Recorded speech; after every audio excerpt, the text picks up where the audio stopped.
Assalamualaikum warahmatullahi wabarakatuh.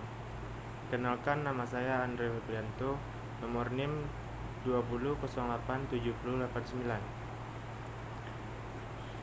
Baiklah, saya akan membahas tentang perkembangan struktur dasar gerak dan contoh konkret fase-fase gerak dan fungsi fase gerak.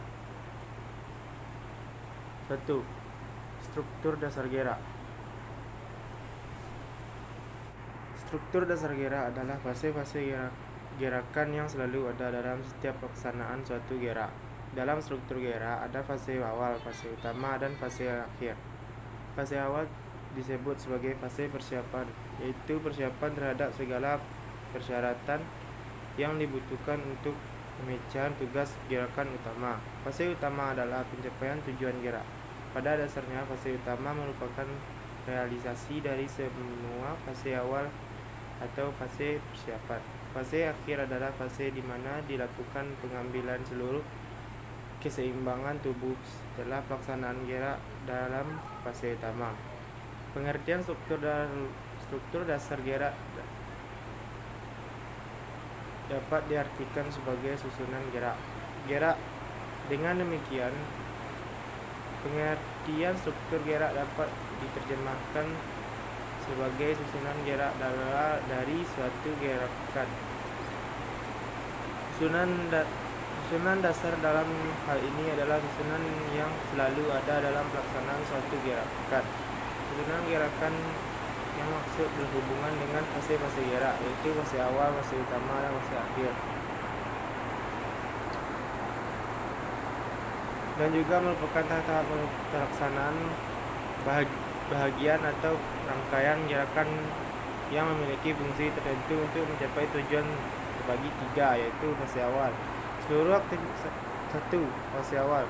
Seluruh aktivitas gerak yang dilakukan sebelum menolak pada bala tumpuan, di mana adanya persiapan yang diperlukan untuk melakukan gerak seperti mengambil awal atau ancang-ancang.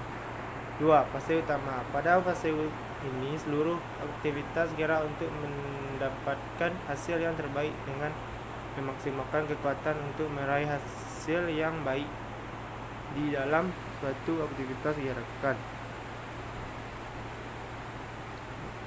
3. Fase akhir. Pada fase ini di mana seluruh aktivitas yang dilakukan setelah melakukan pergerakan, yaitu dengan menjaga keseimbangan tubuh untuk mencegah terjadinya hal-hal yang tidak diinginkan.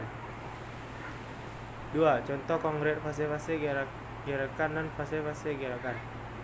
Dalam fase-fase gerakan ada pun fungsi-fungsinya, yaitu fase awal juga disebut fase awal juga disebut fase persiapan, di mana fungsi untuk mempersiapkan secara optimal. Contoh, ketika seorang ingin melakukan suatu aktivitas gerakan seperti ini, berlari, meloncat, dan berenang, maka orang tersebut akan melakukan preparing terlebih dahulu atau disebut dengan persiapan dalam melakukan gerakan. B. Fase utama. Pada fase ini berfungsi dalam memecahkan tugas utama ini. Di fase utama dijelaskan untuk memperoleh hasil terbaik dan dalam suatu aktivitas. Contoh, seorang yang ingin melakukan suatu kegiatan atau aktivitas pasti akan mempunyai target setelah banyak melakukan persiapan sebelumnya, dan seorang itu akan berusaha memaksimalkan mungkin yang memperoleh hasil terbaik yang mampu dicapai oleh dirinya. C. Fase akhir. Fase akhir berfungsi sebagai mengontrol untuk mengembalikan keseimbangan tubuh. 3. Fase belajar gerak. Fase kognitif atau awal.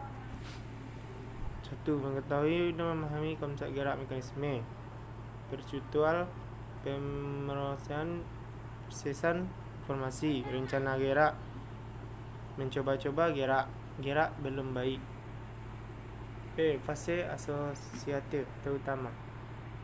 Mencoba dengan keleluasan dan berulang-ulang, merangkaikan gerakan, mengetahui dan mengenali kesalahan gerak, menjadikan rangkaian gerak secara efisien, lancar, dan terpadu.